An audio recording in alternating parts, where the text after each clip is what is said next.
Bam. All right. Um, so thanks so much. Like this is our first time communicating with each other. Besides Yeah, the 4 or 5 messages we sent on Instagram first. yeah, correct. Um, Yeah, so can you tell us a little bit about yourself? yeah. It's a typical Dutch name, Michiel Mulder, but you can pronounce it Michael, Michael. I Okay. always said to my parents, "Don't call me like this because I need an international name. I'm born for bigger Like things. You know what I mean? I not have a Michelle. mission in life. Michelle, Michael, Michael. I don't care. But Okay. yeah, and I'm a combatives instructor. I'm 36 year of age, and yeah, I'm really busy with teaching people self protection. This Mm-hmm. is mainly what I want to do, and in the future, want to make my money with. This Okay. is who I am. Okay. So And right I'm now, also working as a security officer next to this. So a bouncer, doorman. Yeah. So it's a combination. okay. All right. Can you tell us a little bit about the UC, Urban Combatives? Urban combatives. Yeah. In my opinion, it's one of the best self protection there is. We're not teaching, it's not a technical based system. We don't like to work the system Mm-hmm. because it's the system is boxed up. You know, it's going to be, it's martial arty. And under Mm-hmm. stress, fine motor skills are gone. Yeah. I mean, real fight stress. So you end Mm-hmm. up with gross motor skills, and you have to have a good predatory thinking and a good mindset. And we mainly go for the knockout. Mm-hmm. So if you're unconscious, you're not longer a threat anymore. And the good thing about urban combatives is that it's really working on this emotional content and the intention behind everything. You know, Mm-hmm. if you need to hit somebody on the street to protect yourself, how scary would that be? And what do you? How much difference is it from training in a dojo? You know what I Mm-hmm. mean? It's totally different. It Mm-hmm. changes everything. Plus the fact that violence starts in your face. Every human interaction starts in your face. Conversation range, or what we call in your fucking face range. I don't know if you can beep that. Now I'm gonna keep it. I'm But gonna keep that. okay, cool. On the street, there is no kicking range because if you have space to kick, run. I mean, Mm-hmm. it's not about ego, it's about self preservation. So, we Mm-hmm. are teaching, urban combatives is teaching the core of it. It's in your face. We're not teaching people to become not a victim, but we teach them to become the predator to come home safe. That's Mm-hmm. what, in my opinion, urban combatives is. And it's not always beautiful. It's not a style. It's not for example, what we do is urban combatives and combatives, advanced combatives. It's not more technical. It's not going to be more fine motor. It's going to be the basics done well under high stress. This is Mm-hmm. advanced combatives. So Okay. it's different from sport. It's not a collection of techniques and ranks. It's filtered and should deal with the worst case scenario. Okay. Um, and so kind of going back to what you said about a lot of the finer motor skills kind of going to shit when shit Yeah, hits the yeah, fan. yeah. Like I think people kind of experience that as well in competition, not to the degree that you would have in a violent situation. No, no, no, 100%. The thing is, in sport, you have to deal with, you have to have 90% skills Mm-hmm. and 10% emotional psychological stress. Mm-hmm. The objective of what we do, combatives, and to deal with real violence is to have um, 10% skills on 90% emotional stress. Mm-hmm. So if you did this, then you already did a great job. So it's really different because you have to deal with fight stress. And fight stress, of course, there are elements of this in sport, Mm-hmm. fatigue, pain, but it's not the pain that will, the possibility that can kill you. It's Mm-hmm. pain when the referee comes in, okay, now we have to stop. Mm-hmm. And it's disorientation and confusion. For example, you want to go to your work and all of a sudden, boom, you're in an attack. This is the Mm-hmm. confusion I'm talking about. Or somebody hits you with a bottle and a second subject is attacking you again. So now you're still dizzy from the impact. Mm-hmm. And the most important thing is the adrenaline. Of course, you have adrenaline in fight because I was also a fighter in the ring. So I know the adrenaline, but it's totally different if you have somebody on the street that maybe will put a knife in you, for example. Mm-hmm. So adrenaline and fear is often mixed up, because fear is nothing more than an anticipation of an unknown outcome. And adrenaline is a chemical cocktail hitting the bloodstream. And you have to deal with all the adrenaline effects. And that makes it so different from sport. You know, if you have to train for multiple subjects and weapons, otherwise you're not training for sport. And don't get me wrong, the sport athletes, they're absolute warriors. They have really great attributes. They can have some impact. They can fight. They have conditioning. Yes, they have skills on the ground. We should train it all. We can all learn from them, but add the emotional content plus the ground fighting. It's not smart to do on the floor. You have to have the skills, of course, to get up on your feet as soon as possible. But if you always train for the armbar, you probably will fight how you train. And if you're now searching for the armbar on the street, a friend will kick you in the face, because I saw it happening. I saw it more than once even. So I'm not taking anything away from them, because I really respect them. And I was in that corner also, but this is so different from sport, that you have to understand this.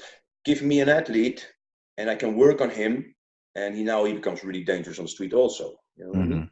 So, but you have to understand what happens the first 10 seconds in a sport fight. Nothing much, right? They feel each other, the right? feel out process, yeah. Yeah, what happens the first 10 seconds in a street fight? Everything. It's done already. You see, that's the difference. Okay. And so one of the reasons why I asked you to kind of be on my podcast is because for a good 6 months or so, I've been watching Lee Morrison videos. He's awesome, right? Because he's really intelligent. Like, he's very like intellectual. Like, his speaking, his language is amazing. Yeah, he's a mentor for a reason, because I had that situation. I was searching for what works for me on the stress, and this gave me the conclusion of urban combatives. And then I had contact with him, and he's more than a mentor, man. He's my second father, and he's like a brother. And without him, I would not stand where I'm at right now, with training and how I think about it and how I can explain it to people. Because this man is not normal. He is. It's not because he's my mentor, but he's so smart. He calls himself an educated thug. He was in.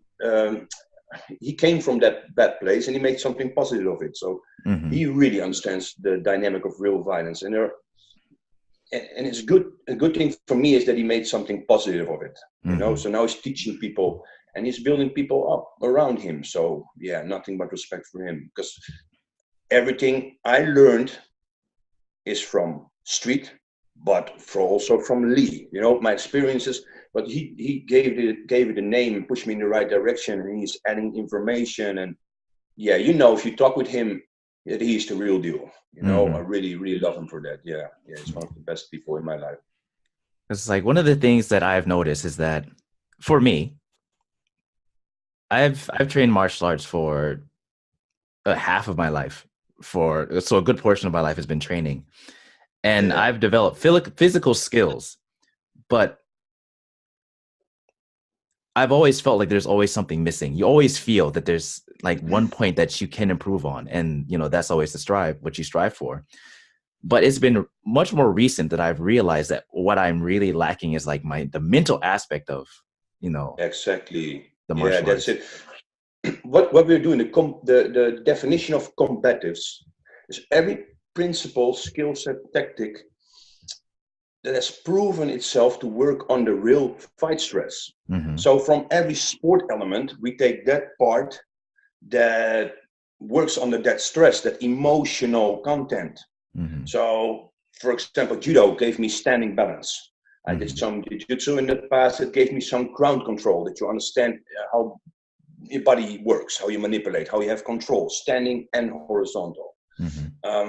I did Thai boxing, gave me some impact development. So I know how to use my elbows, I know how to use my knees, I know how to punch. I did some boxing, same thing, gave me conditioning. And the kickboxing part gave me great attributes. Still there? Yeah, we're still almost empty at 10%. We're good. But so everything gives you something, and it's now up to you to train this under real stress. So we're going to test this in scenario training. So we're going to bring you to the state of that your cortex is closing down. So your limbic system of your brain takes over. So we first pre-fatigue you, really make you tired, and then we spin you around. I have the stress test on YouTube. Maybe you saw it. I don't know. It's the Urban Combative stress test with my name behind it, and then you see how they do it in a bar. So 4 or 5 minutes, really make me tired. In the hall. In the hall, I think it was. Exactly. Yeah. And now you find out if your shit is working on the stress, yes or no. So we bring you to the place that you will be. So the confusion and the disorientation part is that you are dizzy. The pre-fatigue part is that you go back to your limbic, so the fine motor skill is gone. So now you will find out if the principles are working. So again and again, you see the principles of urban combatives come out. So you see at one point, if you understand the principles, you look at this pop brawl, how you want to call it, the scenario, you see the beauty. You understand, oh wait, that's a knee, that's a snatch, or that's a gross motor slap. Now I understand. Try to do your technical stuff in this dynamic that everybody attacks you. It's not possible. And this kind of training makes you more confident. And at one point you will say to yourself, and I always had the real experience also, so I was lucky to test my shit at the door in my work. But so at one point, even if you don't have the real life experience, you will find out that, oh wait, this stuff actually works under real stress, because we bring you to that place. But this is the progress everybody wants. You want to say to yourself, if somebody is in front of you, how much harder than my training can you be? When somebody's on the street in a real violent altercation. And that makes you confident. And because of this confidence, you get a better body language profile, and it's less likely you become victim select. So it's a circle. So it's adding each other. So for me, it's only positive. So I understand your doubt, because it's typical, and it's an honest question, because a lot of martial artists, they hide behind the ego, and they think they know it all because they're black belts, etc. But you always have to have an open mind. That's the good thing about Lee Morrison also. He's always a student. With all his experience and all his knowledge, he is still humble. And that's why I like him so much, because also his instructors are the same. Don't think you're a hot shit, man. Don't think. Everybody will give you something. I can learn from everybody something. That's a good thing. Okay. So you said that you were kind of drawn to UC because of the fact that you were kind of looking for something that can give you what you were missing, that little extra little bit of something. And you also said that you're working on the door. So you're a doorman, a bouncer, personal security. So what got you into working security? Yeah, I think I'm a natural protector. I don't like it when there's injustice. I like to help. I fucking hate bullies, for example. And it's a kind of naive thought, because if you're standing and working on the door, not everybody is respecting you, because the bouncer and the doorman, they have a bad name. But and another side effect is I like the adrenaline. It sounds like an adrenaline junkie, but I'm a problem solver. If there is a big fight, I want to go inside. I hate the feeling. I'm shitting my pants. I'm not kidding you, but I override it with aggression on a switch. So not blind aggression, but really clinical aggression. Because nobody is fearful when angry. You can only be in one emotional state at the same time. So if I have a code red, that means fighting in the bar. I have to go inside, take the subject out. And you start with low profile, so you try to control and escort and detain, so no violence. But sometimes it escalates in high profile. If he's attacking me, now it comes down to self-preservation, and now I need to knock him out. But the challenge for me is to prevent this. So use your communication and try to get him out. But some people, to be honest, they just need a slap.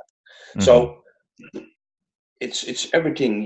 It's a challenge for me, and I like to protect the people that deserve it.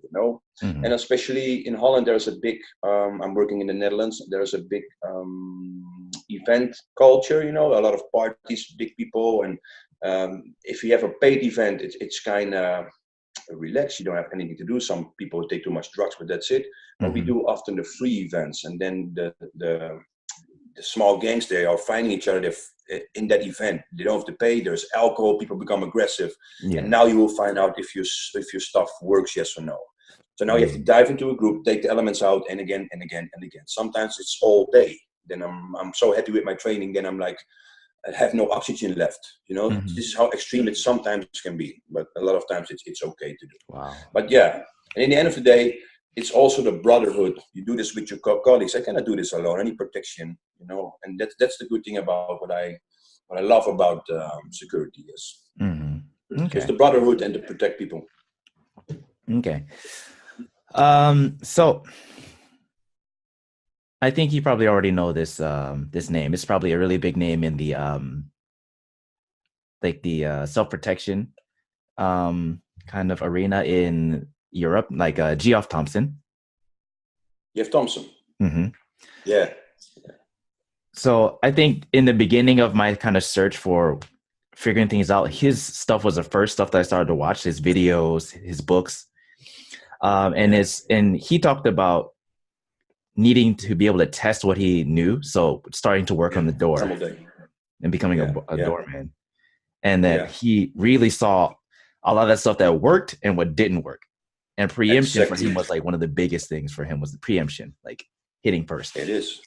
Yeah. Now, Geoff Thompson is a friend of Lee. I never met him. I read everything from him. We use a lot of his concepts. So it's totally influenced by Geoff Thompson. We use defense, so we use the preemption part. Yeah, 100%. Geoff Thompson is a big influence of urban combatives because the man knows what he's talking about. He is the real deal. And Lee, for example, because it's his view on it, he works with the 3 key elements of self-protection. So you have one part of it that's non-physical. So we call this our personal security habits. So it's your street smarts. So how do you use your voice? How you use your awareness? How do you use your body language profile? How do you use your instinct? How can you de-escalate the situation, etc., etc. Everything to get you out of the situation without using violence. Yes. Then we have 2 other ones, and that's physical. So the main thing we do is a proactive physical dynamic. So this means you are the first with action, because action always beats reaction. Because we have this action-reaction theory, and then you have the defenders. Reaction is based upon first the perception of the situation. That's 1. Then he needs to evaluate what to do. That's 2. Then he can make a decision. That's 3. And then he can act. That's number 4. And the attacker has only one thing to do: attack. One thing. So we have 4 against 1. This shows me that action always beats reaction. But sometimes you also need to train this. This is the last part of the elements of self-protection that Lee made. It's the reactive physical dynamic. So let's say you had no time to be first with action, or you were doubting yourself and now he's attacking you. Now you need to train what we call your self-defense. But this is where the most self-defense schools start with. They say, for example, okay, this guy has you in a rear naked choke and this is the solution. And how the fuck did you end up there? You know, you missed a lot of cues. And I'm not saying it will never happen. I'm just telling you, you should have better awareness, and the first action is ideal. Of course, you need to train it, but for us, it's a plan B. Yes, we train it, of course. So this street smart, being preemptive and being reactive, this is what we call the 3 key elements of self-protection. And we try to teach the people to attack first. But you need to have extreme confidence and trust in your ability, right? Okay. So after training with Lee Morrison and also having your own experiences on the street, how important is self-awareness? Like it's personal number awareness. 1.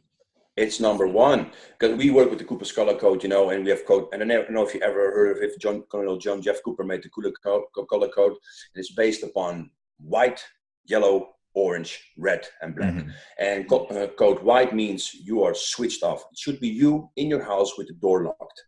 As soon as you leave the house, you should go to code yellow. And code yellow means alert and aware. So you're not paranoid, you look around frequently. You have to see. So don't put on your earplugs, don't watch on your phone, put that in your bag. Because awareness means seeing the problem before it's becoming a problem. If you have this code yellow, it's now possible to go to code orange. And code orange means that you spotted a threat. Now your heart rate will go up.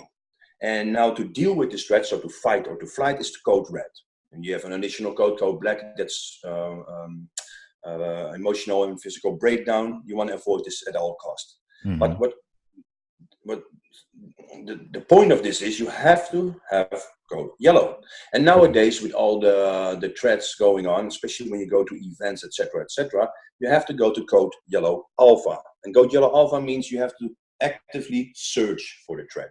When I'm with my family out there, I don't want to be there in the first place, with Christmas market, etc., etc. But now I'm scanning for a threat, so I can be first to go. Because seeing the problem and leave is the best self-protection, right? So nowadays, look at the people on the street. Everybody is focused on the phone. They're all sheep, in my opinion. It's a matter of time. And a predator, a criminal, will see this and they will victim select you because of this. Simply because you were switched off. It's easy because they want to have the highest probability of success. So yeah, awareness, how important this is number one. Because we have this game plan and it starts with awareness. And the last part of the game plan is escape. So the best use of the game plan is awareness, seeing the problem before it's becoming a problem, and now you can go to escape. Problem solved. There is no need for violence. Just leave. Okay. That's the thing. It's easy as that. Because that's one of the things that I've noticed living in Japan, because I'm from the United States. When I was living in America, I was much more aware of my surroundings. Yeah. Because it's a little rougher than in Japan, that's for sure. I understand. Yeah. And so you're always kind of listening to people, listening for footsteps behind you, like watching people when they're crossing the street, looking through the glass on like shops to see like reflections of people, always kind of watching. You never know what's going to happen. And it's like going from that. So I was always, like you said, like always switched on, always at yellow. But moving to Japan, where everyone looks like this here. Yeah, I know. Yeah. Everyone looks like that there. So I feel out of place looking around and watching people because they're always on their phone. No one makes eye contact. No one looks at each other. So it's really weird for me. Yeah, but it's also a different culture, right? Everybody is focused on their own life. They work extremely hard. But the thing is, especially with Asian culture, they're extremely nice until they're not. Yeah. Then there is this extreme violence that they are capable of, you know? Yes. You cannot generalize it, but this is what I know from it. So you still have to have the awareness. You only need one crazy guy to go ape shit. You know what I mean? So I know it's all a matter of time. You know, I see a lot of footage from people and in Japan that are really focused on the phone and they almost get crashed into a car, for example. Yes. Also, it's not only for the street predator, man. You need awareness, but that's nowadays, right? Everybody is so focused on their small social media bubble. It's not normal. So I'm not doing it. You're not doing it? No. Oh man, it's definitely something. I think, everyone's so interested in their own lives, but it's everything they do while they're driving their cars. They're on their phone. Yeah. They're riding bicycles. They're on their phones. They're not paying attention to anything that's around them. And it's weird for me to see because I'm like, aren't you going to look up to make sure you can turn left or right if someone's in front of you? Like, what's going on? But the thing is with the same people, they say they look at 80% of them, at least with what I have in Holland, they look at my training and they think I'm a psychopath and they think I'm extreme, you know, but they are willing to buy a ticket from the lottery and then they say, yeah, you never know, I can win it, right? But there's a bigger chance to deal with violence, but they're not prepared. They're all sheep because they never had it before. Doesn't mean it will never happen to you. But I will promise you this, when they're in the phone and they have an attack, they will not overcome the fear because they never dealt with it. They never thought about it and they have no good training. So what I see is victim. And I don't like to be a victim. I want to be the predator in the worst case scenario. And I want to teach my students, and this is also what Lee is teaching us, we're not teaching them not to become a victim. We teach them to become the predator, you know, for the worst case scenario to come home safe. Yeah. So they make the decision. I choose a different path. I want to be the warrior. I want to survive. I want to prevail. Okay.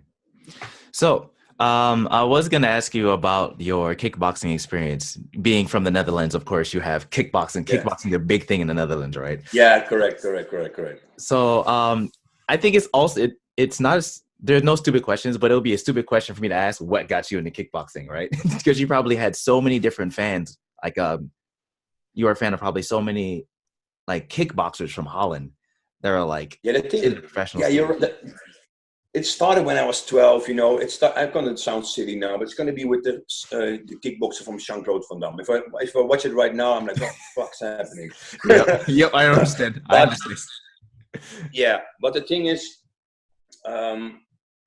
this gave me interest, and I needed to do something, you know. This was for me my dream, and yeah, you find out soon that this is the sport you want. Because before I did some martial art, in the white pajamas, and there was no impact, there was no conditioning. And for me, I felt there was something missing. I need to test myself, because if you go into the ring, you will meet yourself. It's not, I'm not fighting an opponent, I'm fighting myself. That was for me my biggest challenge. And when I did it, I really experienced some growth in this. So everybody knows that growth is stepping out of your comfort zone, right? And this is mainly what was my reason to step into the ring and to fight. Yeah. And the good thing now is it gave me, I can filter now what's realistic, what is sport, what is street, what is bullshit. You know what I mean? So you need all sides of the coin, to be honest. You need to have the different perspective. So I'm happy I did it, and I always respect the athletes that step into the ring. They're all warriors, because if you do this, you're a special kind of person, in my opinion. Okay. Because you deal with your fear. So now you said that you've experienced some violent encounters. Was this before you were a doorman or when you were just training kickboxing? Both. Can you talk a little bit about that? Both. Yeah, I had both. When I was younger, I was fighting on the street a lot, and I had some contact with some knives, and they drew a knife on me. And believe it or not, but I managed to kick this knife out of the hand, and I did the spinning kick Jean-Claude Van Damme did. I'm like, Nice. if I think about it now, I'm like, what the fucking idiot I was. But I never know if I will do it again. Maybe with a different guy with a different intention. I will never do it again. You know what I mean? Recently, I had this guy, he drew a knife on me, and I just broke a piece of like a broomstick, and I beat the shit out of him with it. So I still have the broomstick. I can show it right now if you want. Yes, can I see the broomstick? Wait. I'm having too much fun with this one. Yeah, you see, kind of proud of it. It broke off like this. Oh, really? Yeah. So I just cracked it and beat him up with it, because I'm living in this apartment complex, and there is this bar downstairs, and this guy drew a knife on me. So I thought instantly I need an equalizer. So I broke a piece of wood and I started wailing on him. So I knocked him out. So I wouldn't know if I would do it again with a different person. But what was the question? I forgot. We were having fun with that one. It was like violent encounters before you were a bouncer and during. Yeah. And then when I was still in my kickbox period, then I had a encounter against 5 people. So driving the car, and they refused to go from the street, and I was driving, and it was the car of my friend, and they hit on the hood. So then I stopped. Stupid thing to do. I should drive off. I talk about 12 years ago. When I'm stepping out, they were attacking us. So long story short, I knocked 5 people out. So preemption was a big thing there. And at that point, I found out that my hand, this knuckle is gone. You see, people can't see it, but it's gone. And this was skull on skull.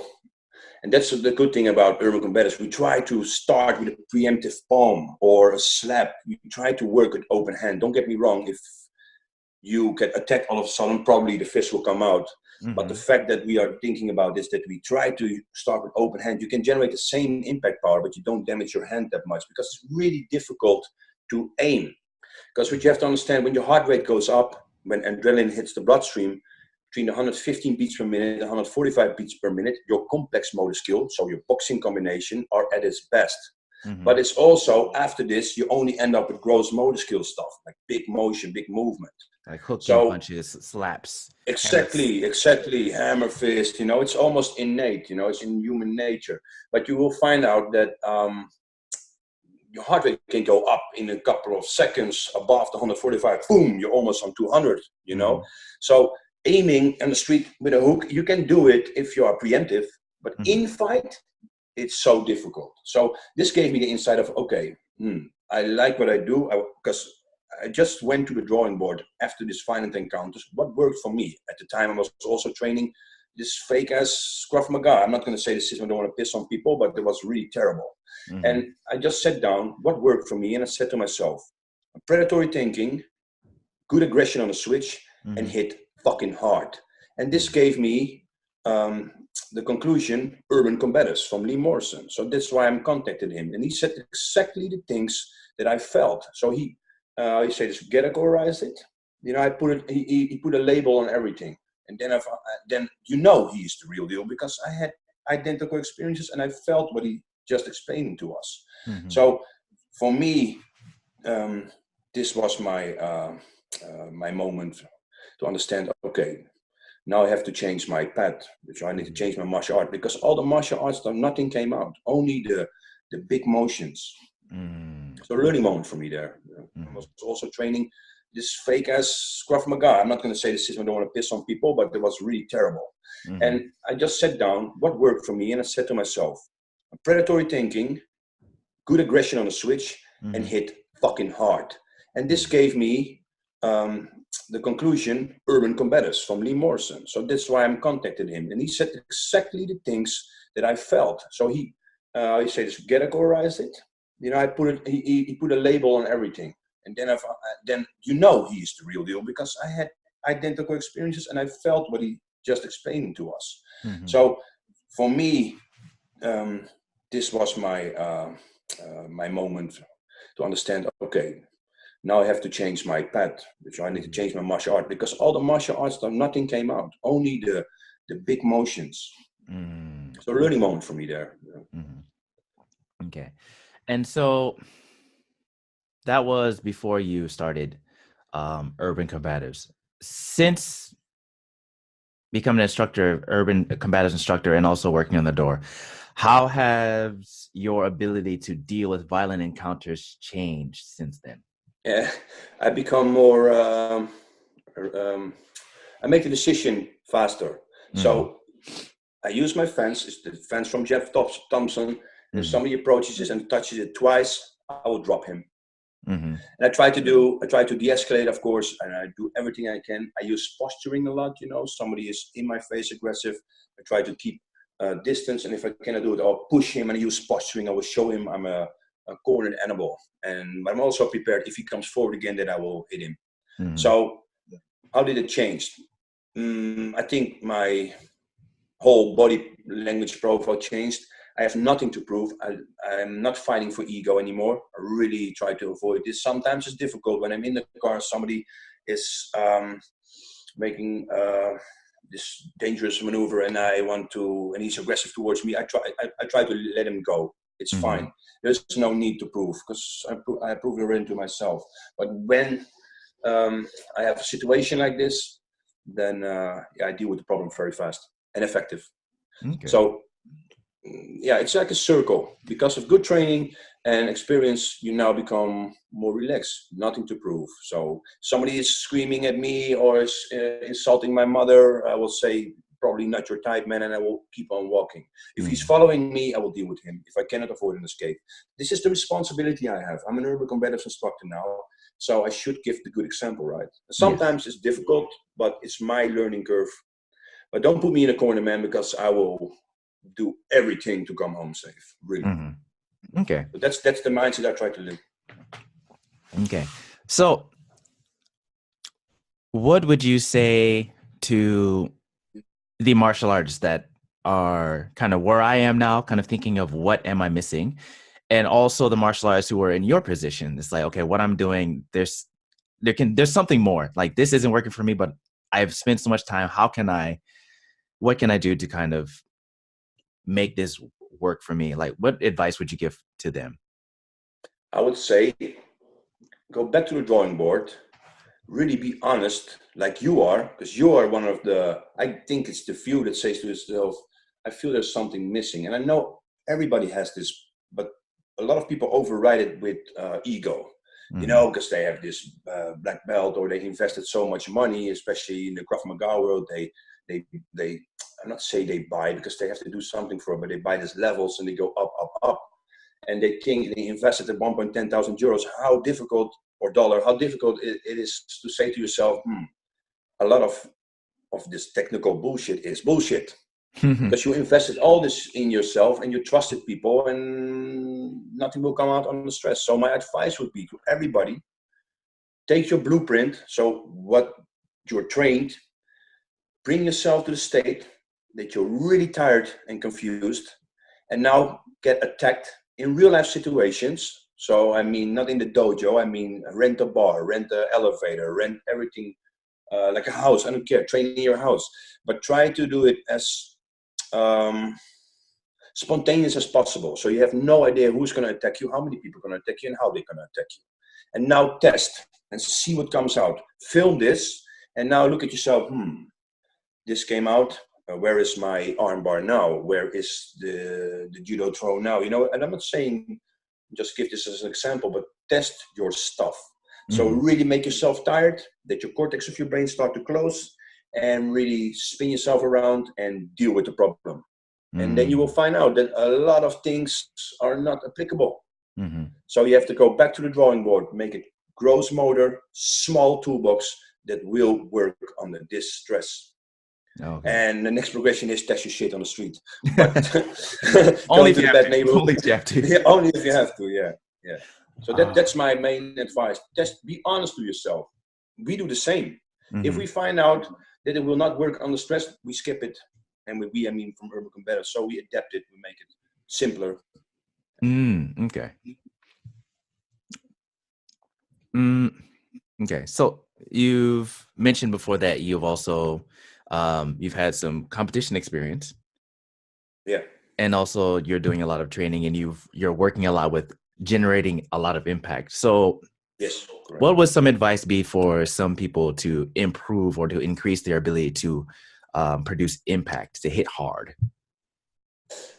Yeah, just hit things fucking hard. I was kind of expecting I don't know.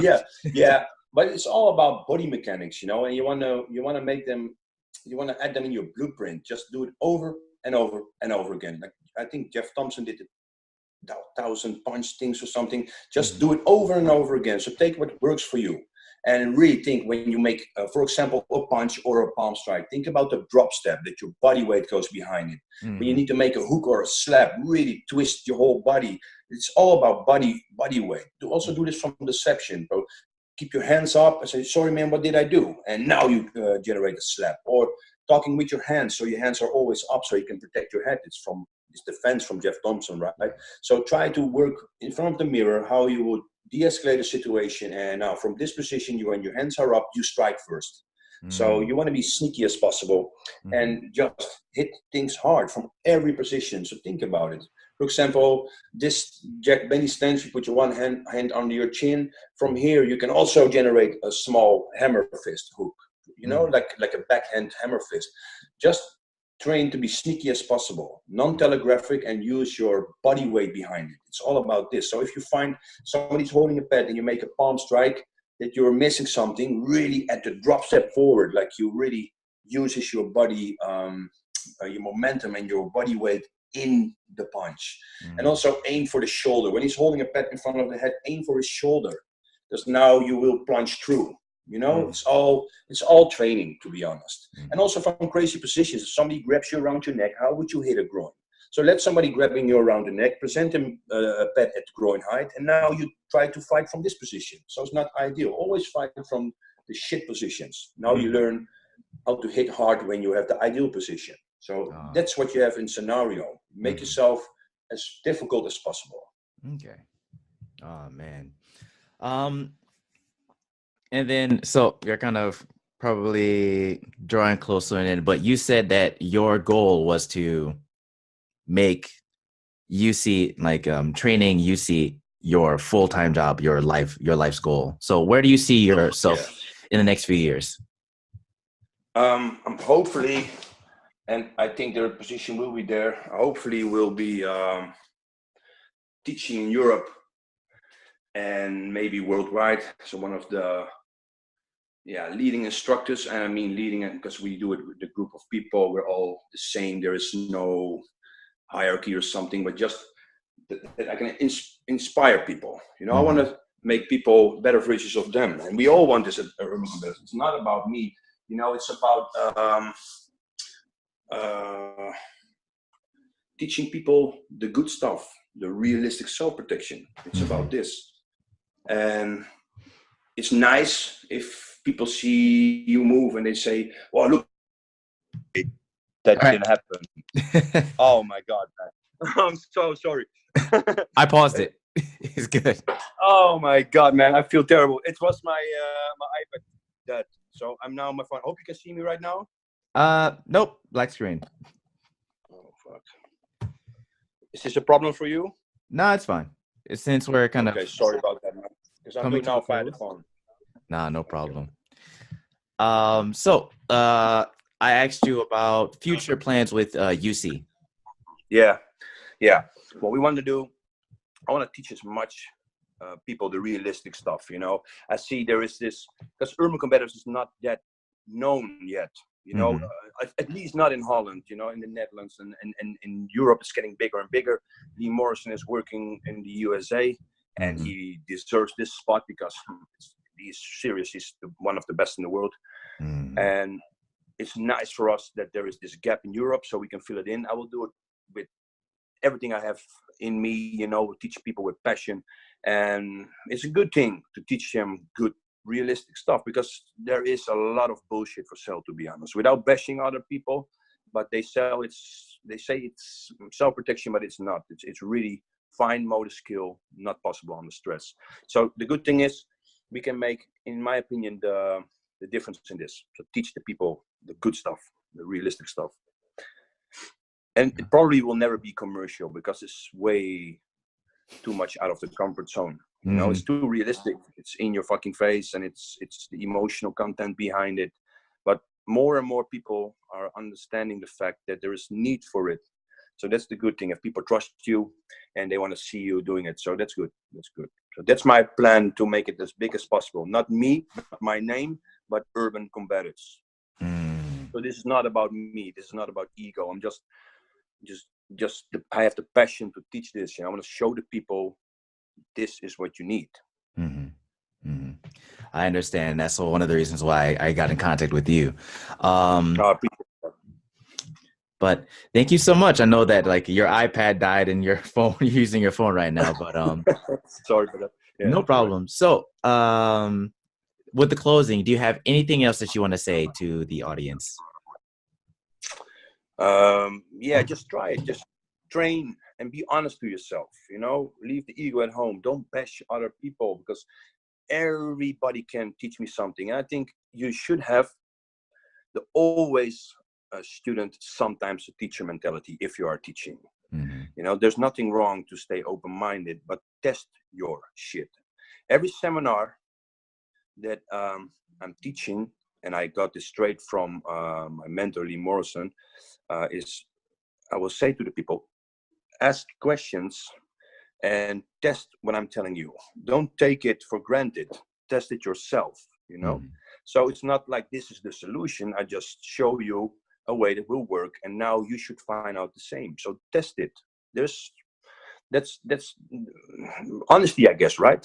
Yeah. So I'm confident enough to say, okay, you can test my stuff under high stress, because on the street there will be high stress. It will be totally different than from your training environment, that everything is relaxed. You have the environment, you have the emotional content, you have probably multiple subjects, you have worst case scenario deal with weapons. So it's only negative stuff. So you have to have a good aggression on a switch to override this fear, this freezing state. So work on the emotional content and test everything.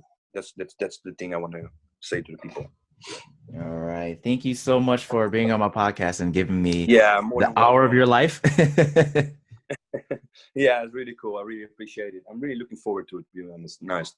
That's the good thing about social media, right? That you meet like-minded people. Definitely. That's pretty unique. Yeah, cool. Appreciate it. And you friended me. You started following me on Instagram at the perfect time. So I thought it was just serendipity, to be honest. Yeah, it's cool. Yeah. Nice. Appreciate that. Cool. All right. So hopefully we'll do more podcasts like this in the future. But I want to say thank you very much for giving me your time for today. Yeah, more than welcome. More than welcome. Enjoy. Good luck, man. All See you right. soon. See you soon, man. Have a good one. Bye bye. Bye bye, Bye. sir. Bye.